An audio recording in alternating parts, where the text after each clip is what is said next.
Bapak, Ibu, dan Saudara sekalian, renungan hari ini diambil dari 1 Petrus 2 ayat 5, demikian firman Tuhan. Dan biarlah kamu juga dipergunakan sebagai batu hidup untuk pembangunan suatu rumah rohani, bagi suatu imamat kudus, untuk mempersembahkan persembahan rohani, yang karena Kristus Yesus berkenan kepada Allah. Saudara-saudara sekalian, gereja sebagai persekutuan orang percaya seringkali digambarkan sebagai sebuah bangunan, suatu rumah rohani yang didirikan di atas Yesus Kristus sebagai batu penjuru dan orang-orang percaya sebagai batu hidup.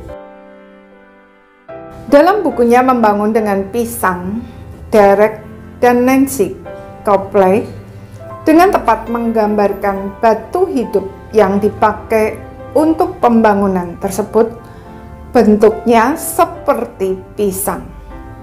Tidak ada yang sama persis. Setiap orang unik dan memiliki tempat khusus yang tidak bisa digantikan oleh siapapun juga. Saudara-saudara sekalian, keunikan setiap orang itu penting, tetapi juga membuat kita tidak mudah untuk disatukan. Terlebih karena natur dosa yang melekat dalam hidup kita sejak dalam kandungan, membuat kita sering memaksakan kehendak, mau menang sendiri, dan tidak peka terhadap pergumulan orang lain. Kita juga sering menghadapi kelemahan orang lain dengan marah, dan kelebihan mereka dengan iri, dan lain sebagainya.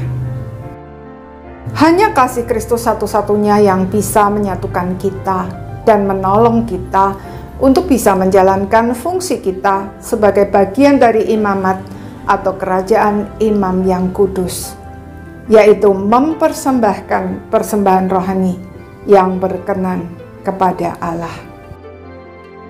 Maksudnya, semua yang kita lakukan sebagai batu hidup yang unik itu menjadi persembahan yang berkenan kepada Allah jika masing-masing kita telah menyerahkan diri kita kepada kasih Kristus secara total sebagai batu penjuru.